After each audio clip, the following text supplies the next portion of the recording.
Today I'm going to show you how to replace Saab 9.3 spark plugs and give you some tips on which ones to use.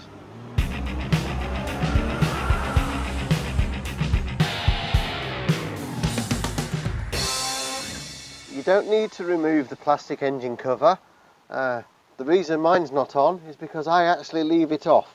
It improves the airflow over the engine ECU, which is in a rather poor place for heat. In fact, I'll be doing a video on that soon. I've got a scheme for improving the airflow over it with the cover in place and also protecting it from the heat. First job for spark plugs, remove the spark plug cover.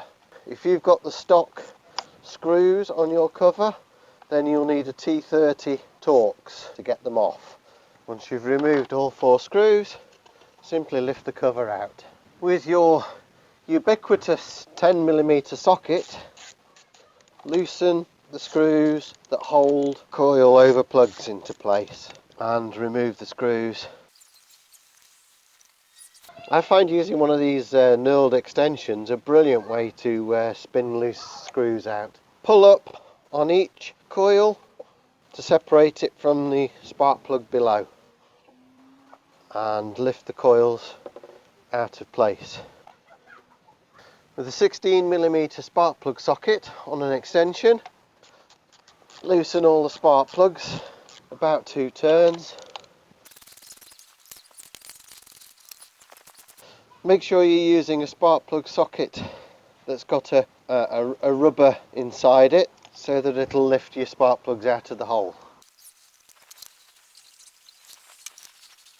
The spark plugs to use in these B207 petrol engines are NGK PFR6T 10G.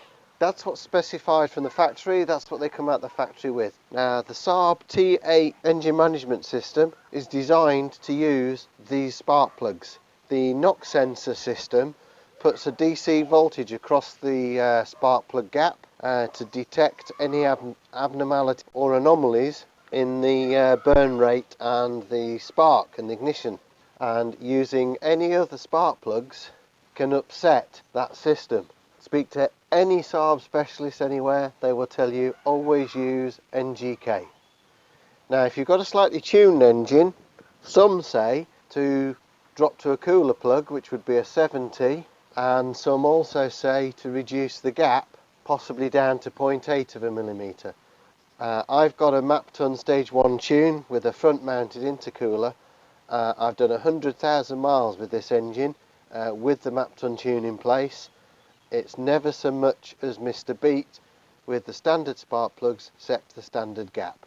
The specified change interval for these spark plugs is 60,000 miles.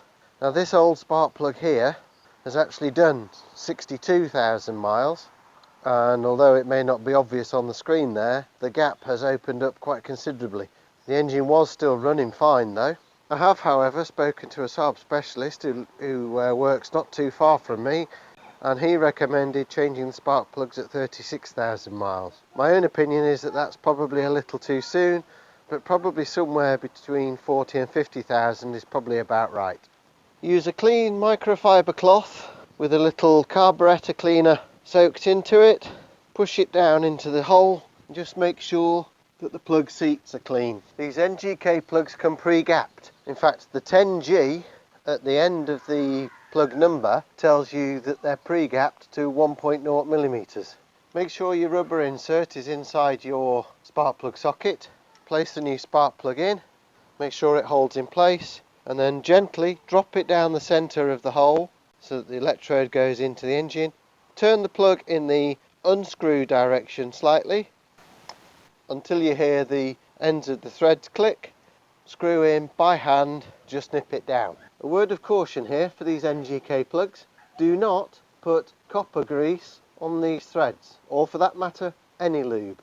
Believe it or not, the coating that's on these threads from the factory has been designed to prevent the plugs from seizing into aluminium heads. Even after 60 or 70,000 miles you shouldn't have any trouble taking them out.